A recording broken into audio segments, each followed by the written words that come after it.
এবার বিতর্কে জড়ালেন উত্তর ২৪ পরগনার হাবড়া পুরসভার ১১ নম্বর ওয়ার্ডের তৃণমূল কাউন্সিলর। পথ দুর্ঘটনার পর বচসার জেরে এক মহিলাকে বেধড়ক মারধরের অভিযোগ উঠল তার অনুগামীদের বিরুদ্ধে। গুরুতর জখম অবস্থায় হাসপাতালে ভর্তি ওই মহিলা।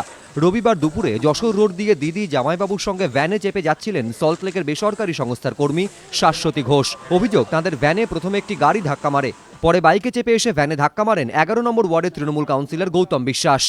গাড়িটার কি হঠাৎ করে ব্রেক মারলো, তো আমাদের ভ্যানটা যথারীতি হয়ে গাড়িটার পেছনে গিয়ে যাওয়াতে মানে আমার ছেলেকে নিয়ে আমার মিসেস আর শালি একদম পুরো সামনের দিকে আর কি পড়ে যায়।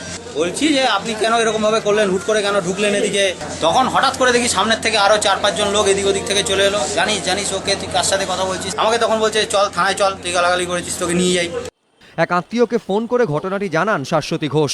অভিযোগ, এরপরই তৃণমূল কাউন্সিলরের উপস্থিতিতে তার অনুগামীরা ওই মহিলাকে মাটিতে ফেলে মারধর করে। ওই মহিলার নাক ফেটে যায়, তাকে হাসপাতালে ভর্তি করা হয়। সন্ধ্যায় পুলিশ সেখানে গিয়ে অভিযোগকারিনীর বয়ান রেকর্ড করে। পুলিশ সূত্রে খবর, এই বয়ানকে এফআইআর হিসেবে গণ্য করা হবে, যদিও তৃণমূল কাউন্সিলর তার বিরুদ্ধে ওঠা অভিযোগ অস্বীকার করেছেন।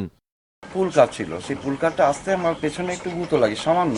একটা অচেনা ছেলে এবং একটি মেয়ে এসে অকথ্য ভাষায় গালিগালাজ, আমার বুকে একটা জোরে ঘুষি মারে ছেলেটি। কারা মারধর করেছে, কেউ মেরেছে কিনা তাও জানি না। মহিলাকে মারধরের অভিযোগ অস্বীকার করলেও ঘটনার পরপরই হেনস্থার অভিযোগ তুলে হাবড়া থানায় পাল্টা একটি জেনারেল ডায়েরি করেন অভিযুক্ত কাউন্সিলর। আঘাত গুরুতর হওয়ায় আক্রান্ত মহিলাকে বারাসতের একটি হাসপাতালে ভর্তি করা হয়েছে।